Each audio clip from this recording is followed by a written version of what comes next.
Welcome to episode 21 of the Selling Your Screenplay podcast. I'm Ashley Scott Myers, screenwriter and blogger over at sellingyourscreenplay.com. In this episode's main segment, I'm going to be talking with screenwriter Andrew Kole. Andrew has one produced credit and several other projects close to going into production. And he only began screenwriting a few short years ago. He's a real hustler and great at networking. And in today's interview, he shares some great tips on how to meet producers who are actively looking for material. So stay tuned for that. If you find this episode valuable, please help me out by giving me a review in iTunes, or if you're watching this on YouTube, please give it a like and leave a comment. I want to improve this podcast, so some honest, constructive feedback is very much appreciated. Please also share these podcast episodes with anyone you think who could get some value out of them. Over on YouTube, I got a bunch of very nice comments on episode 19, so I'd like to thank those folks. Thank you, Stanford Crane, Maria Carsacco, David Dorr, and Penworks Media. Thank you very much for leaving those comments.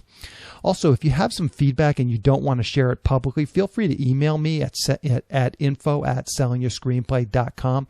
Again, that's info@sellingyourscreenplay.com. If there are specific interviews that you really like or things that you think aren't working so well, by all means, let me know. This podcast is very much a work in progress, so your feedback can help me determine the direction that it goes. A couple of quick notes. Any websites or links that I mention in the podcast can be found on my blog in the show notes. I also publish a transcript with every episode in case you'd rather read the show or look at something later on. You can find all the podcast show notes at www.sellingyourscreenplay.com/podcasts. Also, if you want my free guide, How to Sell a Screenplay in 5 Weeks, you can pick that up by going to sellingyourscreenplay.com/guide. It's completely free. You just put in your email address and I'll send you a new lesson once per week for 5 weeks, along with a bunch of bonus lessons. I teach the whole process of how to sell your screenplay in that guide: how to write a professional logline and query letter, how to find agents, managers, and producers who are looking for material. It really is everything you need to know to sell your screenplay. Just go to sellingyourscreenplay.com/guide. A few quick notes about what I'm working on. Nothing really new this week to report on. I've begun writing a limited location sci-fi thriller. I'm done with the first 27 pages. It's a short first act, so it's actually a little bit into the second act. I'm putting this first section up in my writers group next week.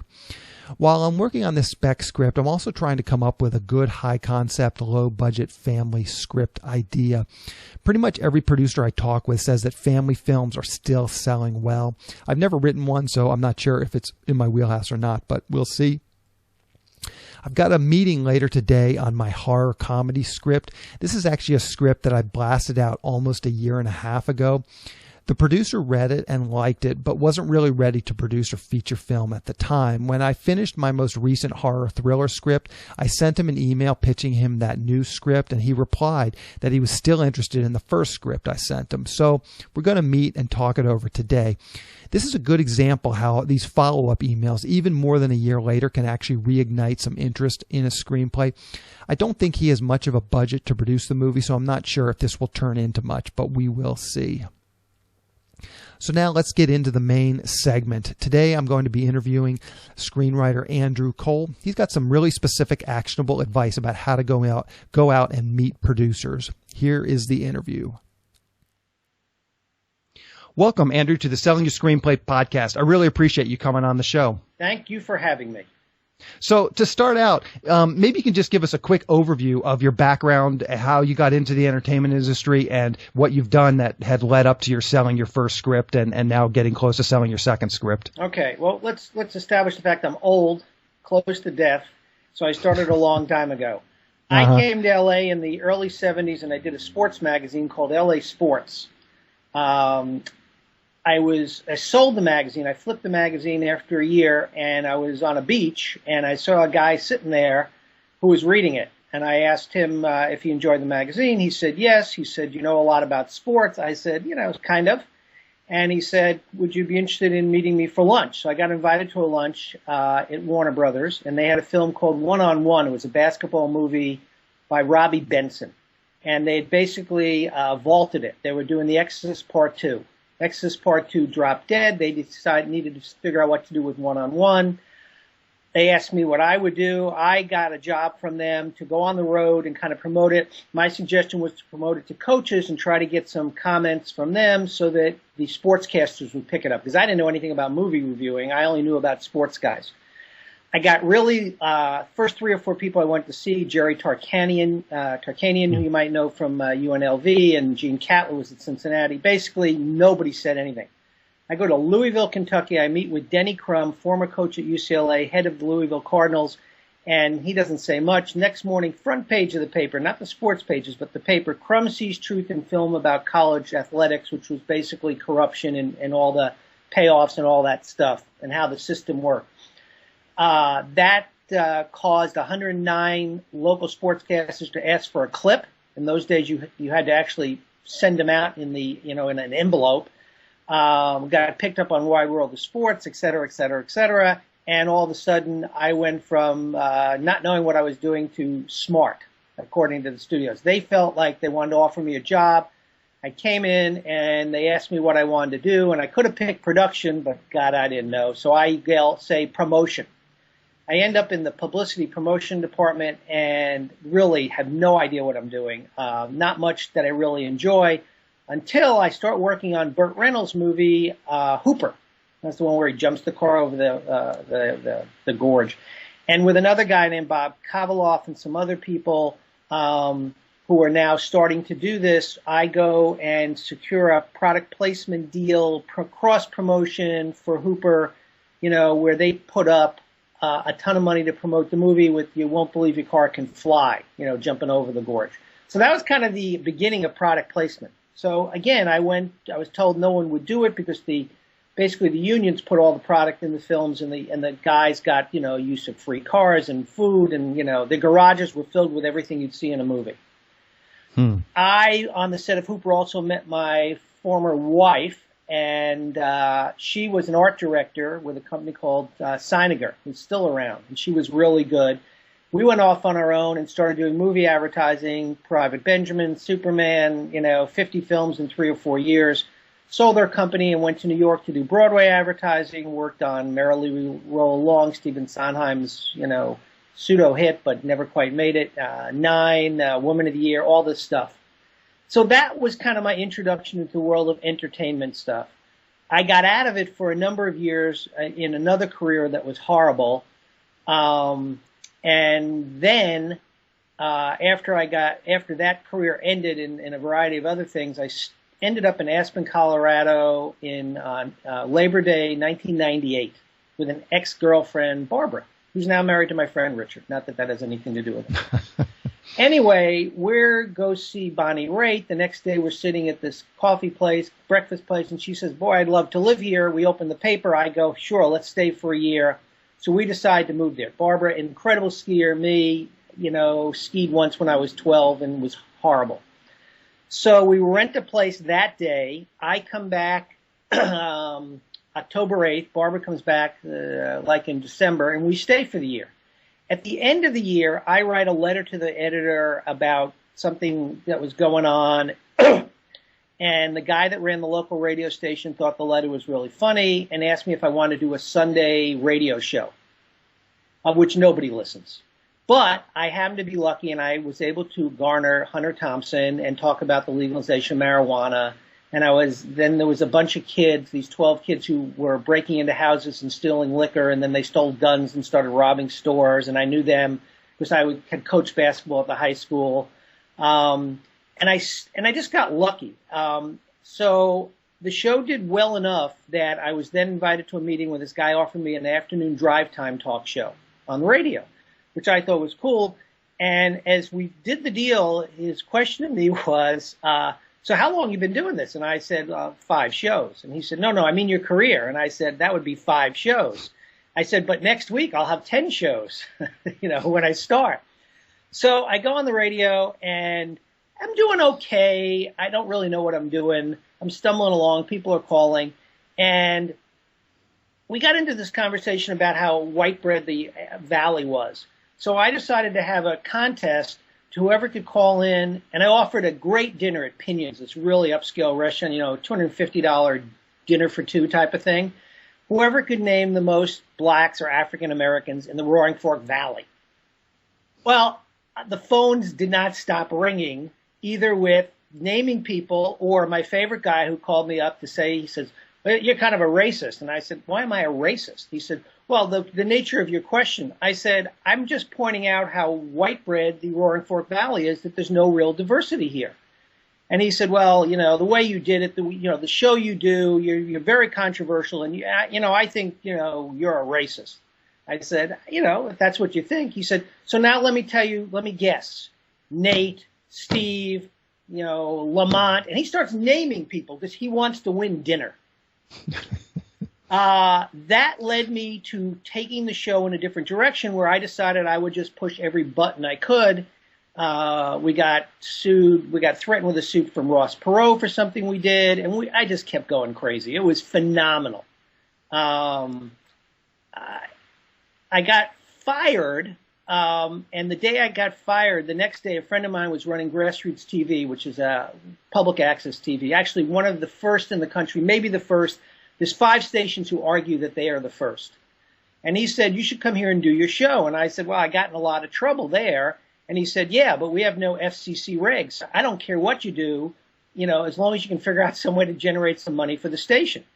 So because it was a .org, I wasn't allowed to sell advertising, but I came up with an idea to have sponsors, basically brought to you by, Sam, whoever it would be. Or I had people sponsoring nonprofits. So there's a guy named Boogie Wineglass who lived there. Boogie is the same guy who's the main character in Diner, the Barry Levinson's movie. Mm-hmm. And he lived in Aspen. And he had a thing called the Buddy Program. So Boogie promoted, he would go on and do a spot. The spot would be a proud sponsor of the Buddy Program, and they would do a spot for that and grassrootstv.org, and I started generating money.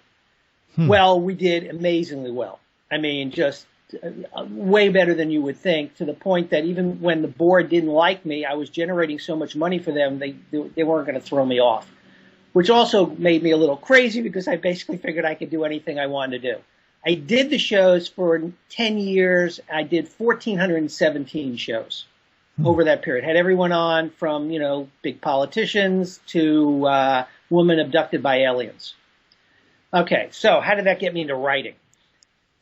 In 2004, Spalding Gray is in town for the HBO Comedy Arts Festival. Spalding Gray wrote Monster in the Box, Swimming to Cambodia.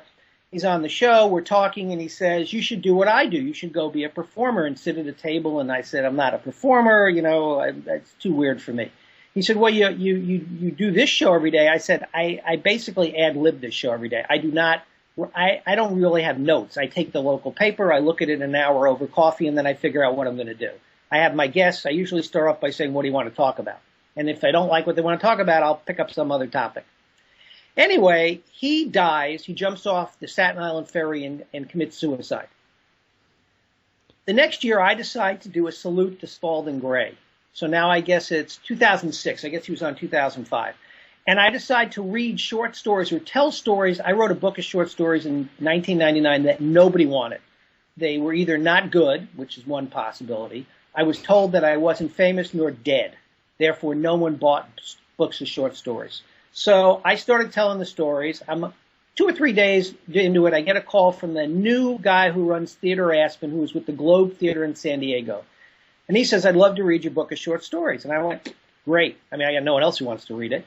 I give him the thing. He calls me and he says, "Let's have coffee." We have coffee. He says, "You should turn this into a play. It would be interesting. Theater Aspen, we want to try to do one new playwright or one new production a year. This has got some potential." So I go, "Sure." Well, 5 weeks later, I call him and I go, "So, do you want to read it?" And he meet for coffee and he goes, "Read what?" I said, "My play." And he said, "Well, you can't write a play in 30 days. I said, "I didn't know that.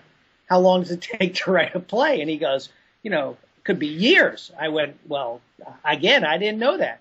So he said, "Let me read what you've got." So he read it and he said, "It's actually pretty good. I suggest a few tweaks and let's do a live reading this summer." So this is 2005. And I'm like, cool. So we're getting ready to do the live reading. We're 2 weeks away from it. And, live readings are kind of weird in general. We have some local actors. And 2 weeks before it, the cast of Smokey Joe's Cafe comes on to promote their Theater Aspen show, which is Theater Aspen in the summer has a great theater program. And they bring in acts from all over because it's Aspen and they spend money. So they ask me what else I do, and I tell them about this live reading. So they say, well, why don't we do it for you? So not only did I get the cast of Smokey Joe's Cafe to do it, I end up with, they rehearsed the stupid thing. And it comes off, it was great. I mean, it came off great. So the next year they produced the play. It was called Seemed Like a Good Idea at the time. It's a 3-week run there. So we did great. I mean, it was a lot of fun. I was there obviously every night because I'd never seen it's cool to me. Okay. Fast forward. I keep writing another play again done.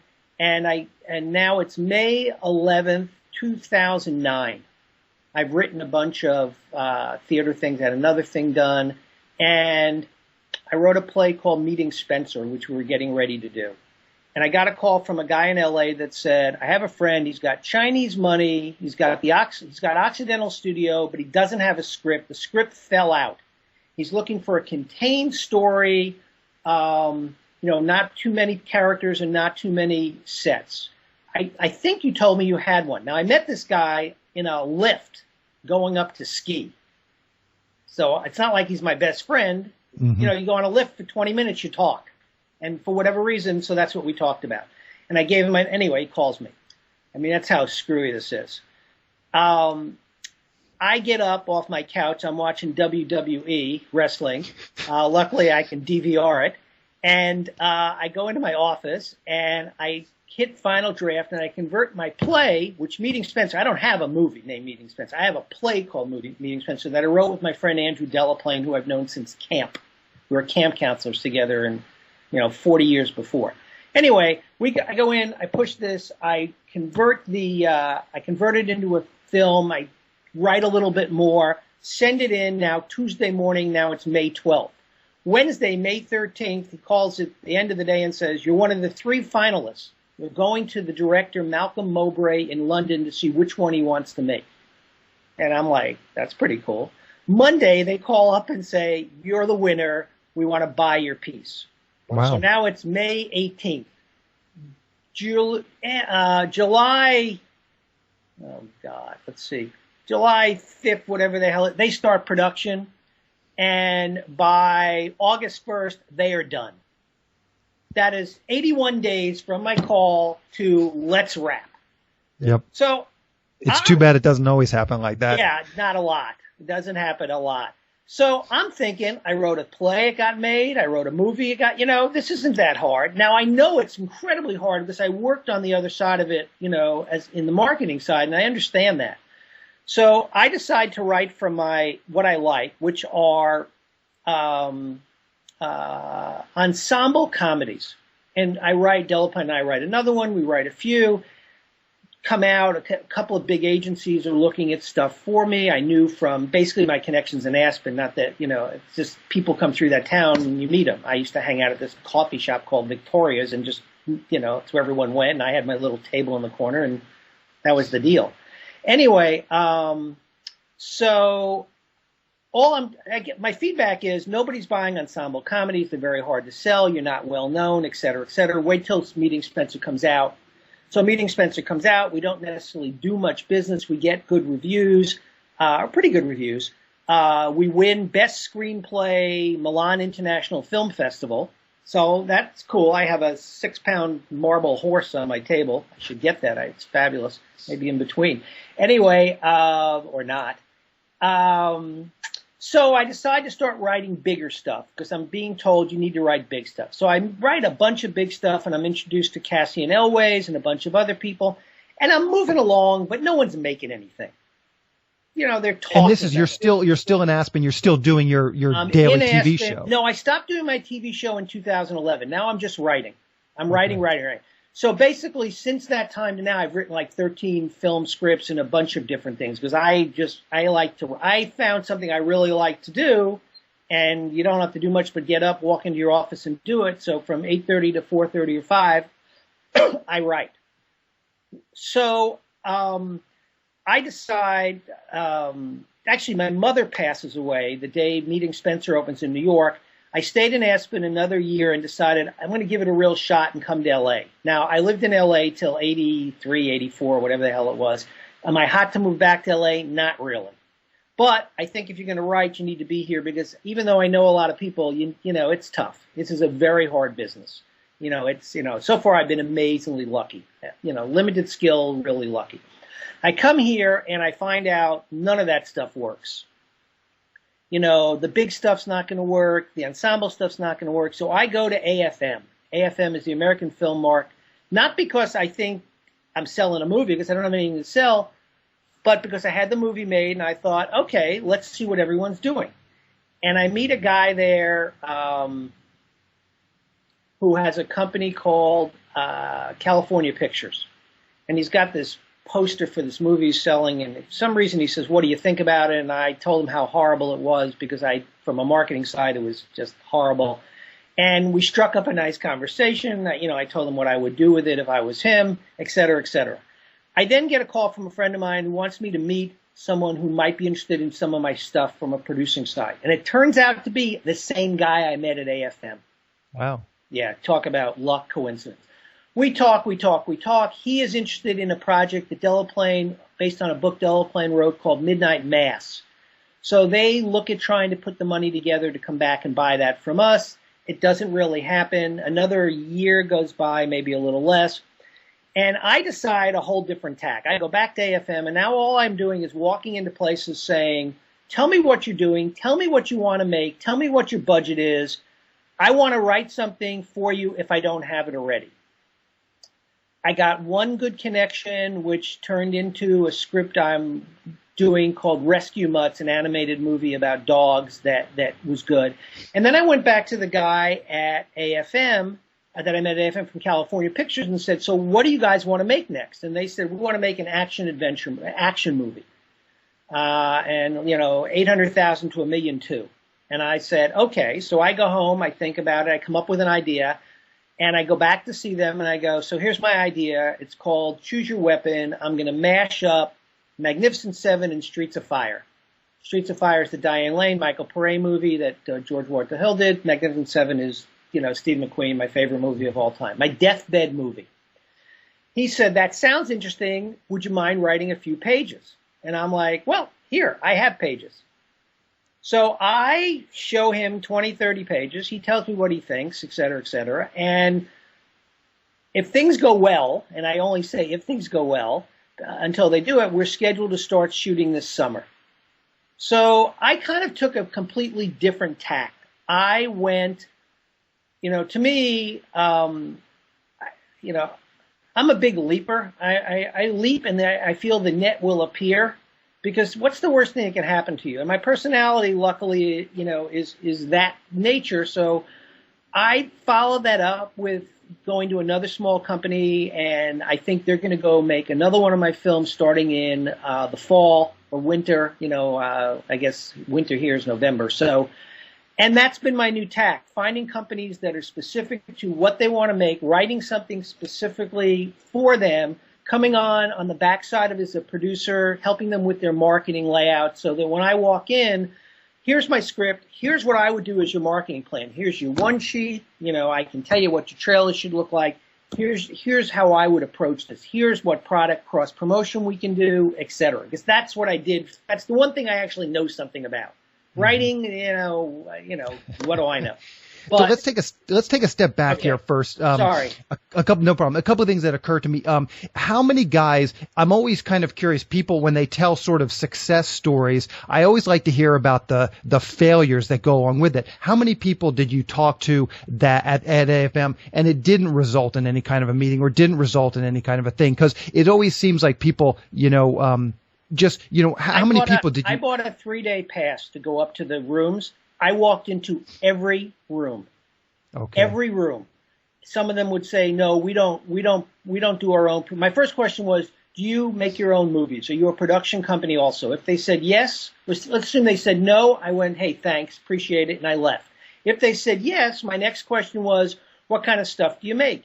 And they're happy to talk about what they make because they're selling them there.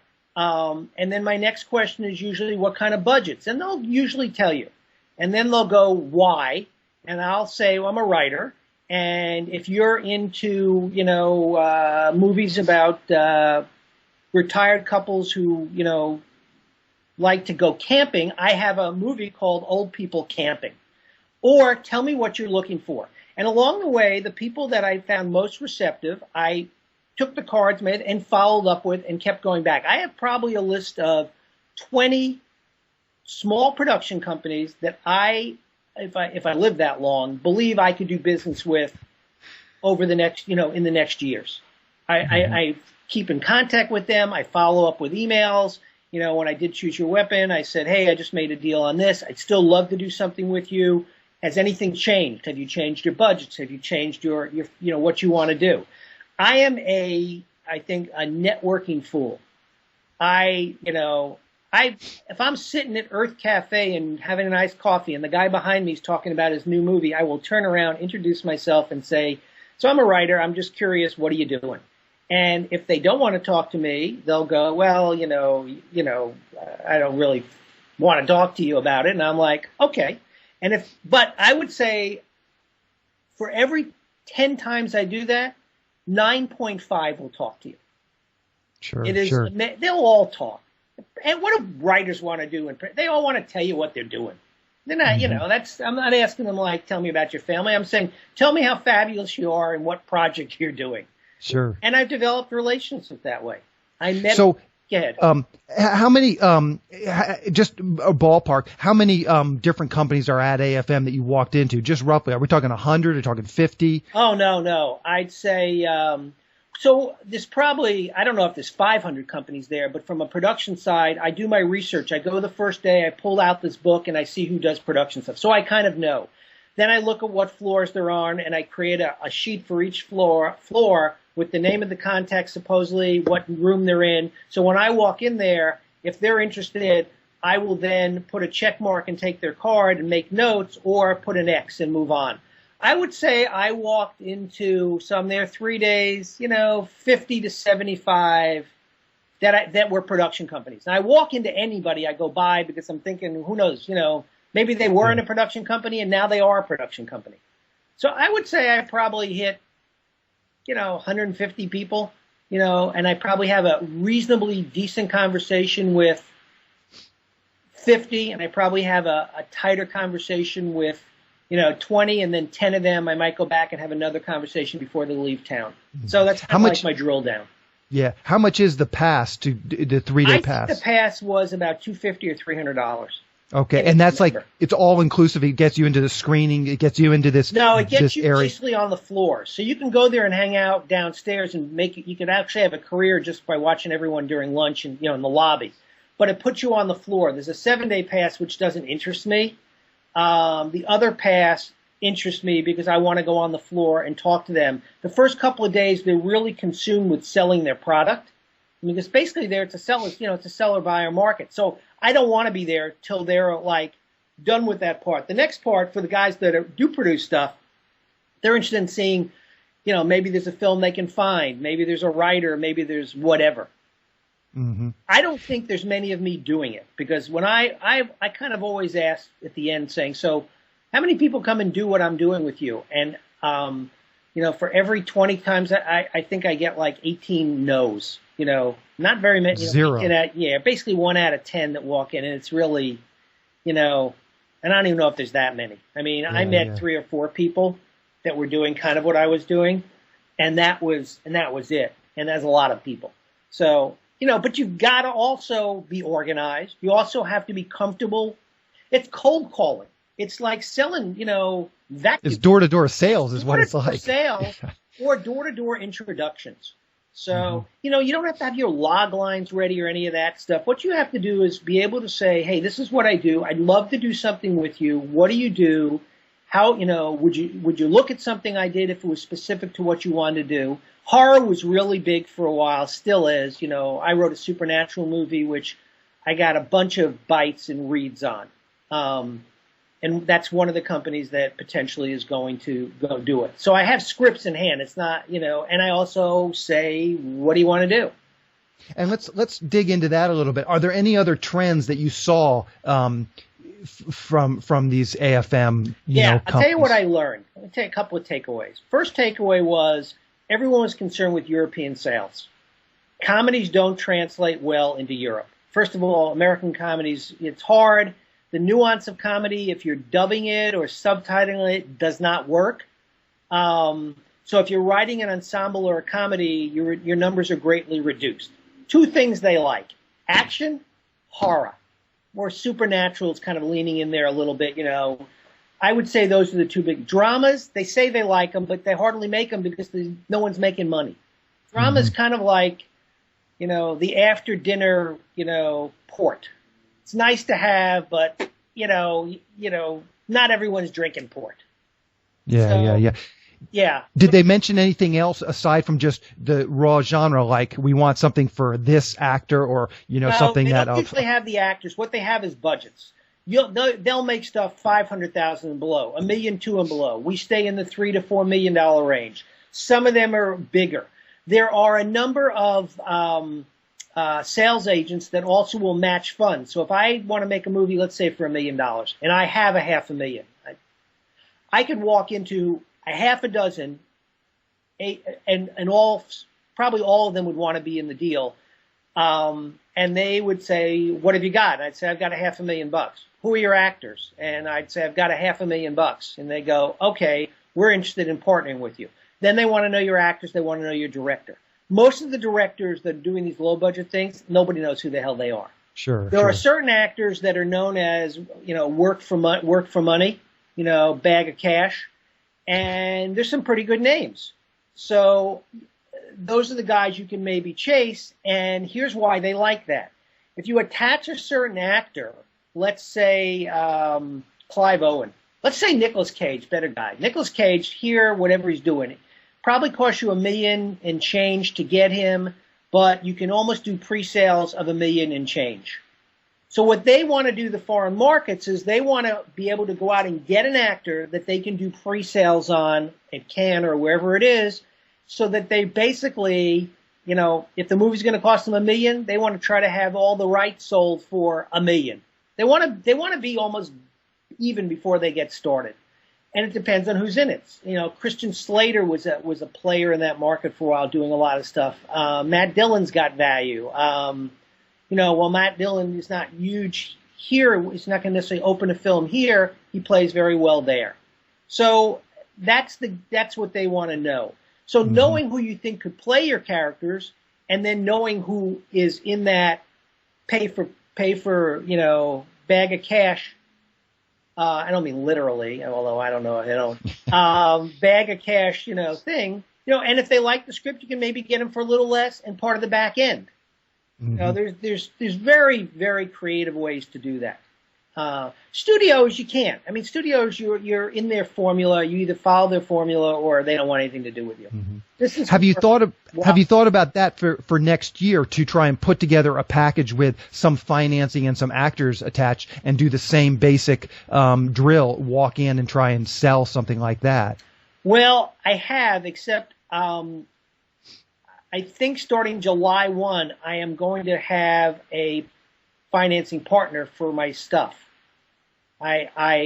Through all this conversation, I stumbled into someone who I've gotten very friendly with, who I've been doing some marketing stuff with on a completely different nature, who said, maybe we'll go into business with you and put some money up for you to make a couple of your smaller films.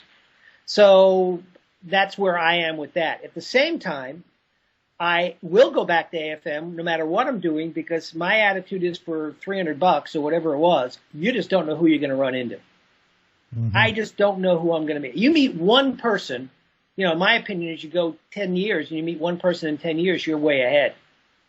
Because the only way, it's hard to meet people and get into meetings with them, but they're there. They're all sitting there. They're all at their tables. And except for when they have a meeting, they're sitting there basically, eating Snickers or watching their trailers. So they're open to it. Yeah, yeah. Maybe we could take a step back too. Sure. As two people who live in Los Angeles and understand what AFM is, there's probably a lot of people that never heard of AFM. It stands for American Film Market, but maybe you can explain kind of what it is and the films that are there. Because if you go to their website or get their yearly, brochure, there's a bunch of films and some of them have big actors. I mean, you might see a Robert De Niro in a film and you're like, gee, this AFM film never got released. The American Film Market's basically where you offer up your movies to the foreign buyers. So the foreign buyers, Germany, this one, that one, are rambling through all the rooms, looking at the sales agents. These are all the guys that sell the foreign rights for the most part.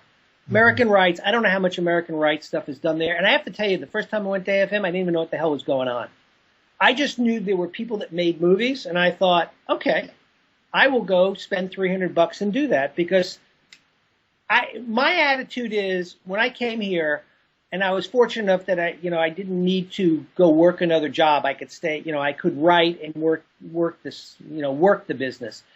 I allocated X number of dollars for a variety of things.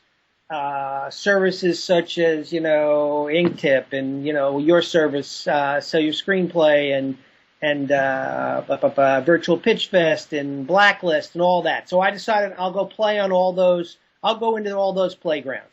And then I thought, okay, what else? I went to a couple of events, kind of pitching events. I did not really, and it's funny, I actually met someone there who introduced me to Cassian Elway. So it was certainly worth it, but it wasn't what I wanted to do. And it was way, it was people that had never had a movie made for the most part, who didn't really have much of a calling card. So while my movie might not be my best calling card, probably my marketing experience at Warner's and what I did is always an interesting conversation for some of these companies. Because even if they buy a movie, they got to figure out how to sell it. And they're not great at it sometimes. Sure. That's kind of my AFM, and you probably know more about AFM than I do. Yeah. The thing that I always find interesting is you don't find like the big studio films. It's purely independent films, and it's always surprising to see certain actors. As you say, a lot of these actors, they need to, their kids need to go to college too. And, they're usually not the top A-listers, but they're just guys that are just slightly below that, starring in these movies that you've never heard of. And there's a whole crop of them. So a lot of people you've seen from, Tom Everett Scott. I mean, people you've seen on TV or in movies where they played the second or third lead. Now they're the lead. Mm-hmm. And then you get some big people, like you said, for whatever reason. Maybe it's a company that does a lot of business with him, De Niro on a different level, and they're like, hey, we'd love you to be in this movie. It doesn't mean they're in it, on the screen 90 minutes. Mm-hmm. Exactly. They could be on the screen for 12 minutes, but it's the best name to put up there. Mm-hmm. So you mentioned Pitch Fest. You mentioned obviously all these online services like mine and right. Inktip. Is there anything else you've tried that either has worked or even just something that you tried that completely did not work? The thing that really worked for me, which I didn't necessarily try, I stumbled into, I walk my dog every morning in Beverly Hills because I live there, and we go on a 3-mile walk. And we met the people from Vugaru. Vugaru is Michael Eisner's digital company. So I now, with my writing partner, Hillary Rollins, we have a project that they are looking at for TV. Okay. I walked by. They said hello to the dog. We were talking. I said, "You guys look like you do. You guys look like you're something. Who are you?" And they told me what they did. And I saw them. I probably knew them for 6 months before I ever talked to them about looking at something of mine because I didn't have anything for them. But then I found out that they were going to look at scripted. They were going to move into scripted stuff. And the person they hired to run that department turns out to be a woman that was with Comedy Central when I was doing my TV show on HBO Comedy, came in during HBO Comedy Week, and she had been on my TV set. Huh. I mean, again, luck is, I'm big on luck. Yeah. I think you can make your own luck to some degree. But yeah, so my basic, when you're saying what else do, I keep my head up and look around for people that I can meet.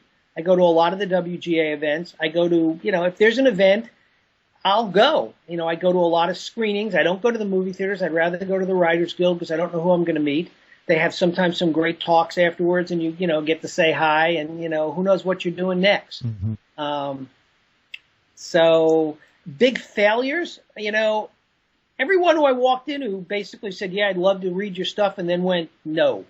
And there's dozens of them because I've been fortunate enough to get people to read stuff. Why didn't they like it? They'll give you a nice, it doesn't fit our budget, it doesn't fit this, if you had this. But my attitude was, okay, if I have something else, would you look at it? And if they say yes, it's a win. If they say, well, we're not really one of those, I'm like, okay. Yeah. I shift, I have a big list of everyone that I talk to. I kind of put them, the star next to it I might erase the star next to it and just leave them on the list. Mm-hmm. But also you don't know where anyone's going to go next. Sure. Move, people are shifting jobs. So what else do? I read the trades because I like to see where people are going and what they're doing and what they've shifted gears. Sometimes if someone's at a new place and they're now or moved up to development, I might call and go, hey, I read this. Here's what I've done so far. Be curious if you'd be interested in having coffee. I'm very big on coffee. I was the king of coffee in Aspen. I strive to be the king of coffee in Los Angeles. Have you made any effort to try and find an agent or a manager? I have. I've had some interest, mostly from the agency side, but I didn't think anyone that could do more for me than I was doing. Because I just felt that I'm one of 50 to them or more, and I'm one of one to me. Now, with that said, I did come up with another way to play this. I partnered with somebody on my Rescue Mutt script, which is this animated dog movie. They are represented by a good agency. And I have agreed that the agency could represent me and that piece. So instead, and now, will they want to represent me across the board? Maybe. Do I want them to represent me across the board? Maybe. I kind of like the idea of partnering with people that have some representation that fits what I'm doing. So now I've got, that story is threefold. I've got 3 different pieces with 3 different potential deals the same way. You can represent the project. So they're very focused on their client, which is my partner in it, and they're focused on the project. So someone would say, who's representing your projects? I get to name, 3 big agencies in a way, as opposed to Bob Smith, who's a great guy, but no one knows him. Sure. I'm just kind of, I think I would like a really good manager. I've not met anyone through anybody that I think does what I do or would be better than me at it in a way. But with this new kind of co-production deal, that might lead me down a different road. So, I've been 2 years. For 2 years, I'm not doing bad. That's how I kind of look at it. Sure. Yeah. So, Andrew, you've been very generous with your time. I really appreciate this. You've given us some really good tips. I think a lot of writers will be able to listen to this and get some actionable advice. And you might just see a horde of writers down at AFM next year. Yeah, I figured that, but now I figured I've kind of got my little foot in the door. So I could do a little tour, an AFM tour, come with me and we'll walk around together. I'll sign up for it for sure. There you go. Okay. So, well, thank you again, Andrew, for coming on. Thanks for having me a ton. Appreciate it. Hey, by the way, I'd just like to point out you did a email blast for me on one of my scripts where I've got literally 15 people reading it at this moment. Nice. So that was pretty good. Which is why I say I kind of like to spread it out because you don't know what's going to work where. And one thing, because this was a little comedy, kind of a younger comedy as opposed to a drama or a horror film. So I wanted to thank you because that turned out to be a good move for me. And I appreciate it. Great. Yeah, no problem. Glad to do it. Thanks. Okay. So, just a quick plug for my upcoming class, How to Write a Killer First Act for Your Screenplay. I'll be running the online class May 31st at 10 a.m. Pacific Standard Time. It's all online, so if you have an internet connection or even just a phone line, you can participate. You can listen to the audio portion of the call through the normal telephone, so you actually don't even need to be online. I'm going to be doing a deep dive into the first acts of Back to the Future and Legally Blonde. Both of these screenplays have great first acts, and in this class we're going to talk about all the reasons why and how you can apply those lessons to your own writing. Just go to www.sellingyourscreenplay.com/classes to learn more about it. If you're listening to this episode after May 31st, that's not a problem, as I'll be recording the class and you can check it out anytime you'd like by joining SYS Select. To learn more about that, just go to sellingyourscreenplayselect.com. In next week's episode, I'm going to be interviewing Jason Scoggins of the Scoggins Report and also the co-founder of SpecScout.com. He's worked as a screenwriter manager, so he's got some great tips for writers who are looking for representation. So keep an eye out for that. In today's Writing Words section, I want to talk a bit further about Andrew's strategy, but first, I just want to make sure everyone understands what AFM is. Several of the films I've written have gone to AFM. I'm pretty sure my most recent film, Ninja Apocalypse, will be showing there this November. But if you don't live in LA or work in the film business, you've probably never heard of it. AFM stands for American Film Market, and that's exactly what it is. It's a film market where film buyers from all over the world come to Santa Monica and potentially buy films for their markets. For instance, you might have a representative from Brazil who buys films to show on Brazilian television. What you find is that the vast majority of films made each year are not studio movies that you've heard of, but they're actually independent genre films, action films, thrillers, horror films, even some comedies and dramas. They'll oftentimes have actors you've heard of, and the budgets will be in the millions of dollars. Check out their website, AmericanFilmMarket.com. I'll link to their site in the show notes. There is a section on the site where you can see some of the movies that have been shown there. Scroll through that list and have a look at them. I think you'll be amazed at how many films have a lot of big name stars in them, but you've never actually heard of the film. So anyway, now let's talk a bit about what Andrew did. Andrew is a real outgoing guy who has the gift of gab. He's good at in-person sales, and to make his strategy work, you've got to be good at in-person sales. If you don't feel comfortable waltzing into AFM and pitching to people, that doesn't mean you can't be a screenwriter. I don't think I could do this. I certainly couldn't do it as well as Andrew has done it, although I am considering giving this a try next November. I interviewed Jeannie Bowerman, who's a screenwriter and editor of Script Mag, in episode 11, and she's networking through her job and using social media. She knows more people in the industry than anyone I know, so there are tons of ways to get out there and do sales and marketing. In fact, there are probably tons of ways to get your material out there that I haven't even thought of, so maybe something totally new can be your way of breaking in. But what you've got to do is take a step back and really try and evaluate your talents and skills and find some form of sales and marketing that works for you. You don't have to do what I do, which is a ton of cold emails and faxes, and you don't have to do what Andrew does either. But you've got to do something more than just write and write and write. You've got to spend time on sales and marketing. Anyway, that's this week's episode. Thanks for listening.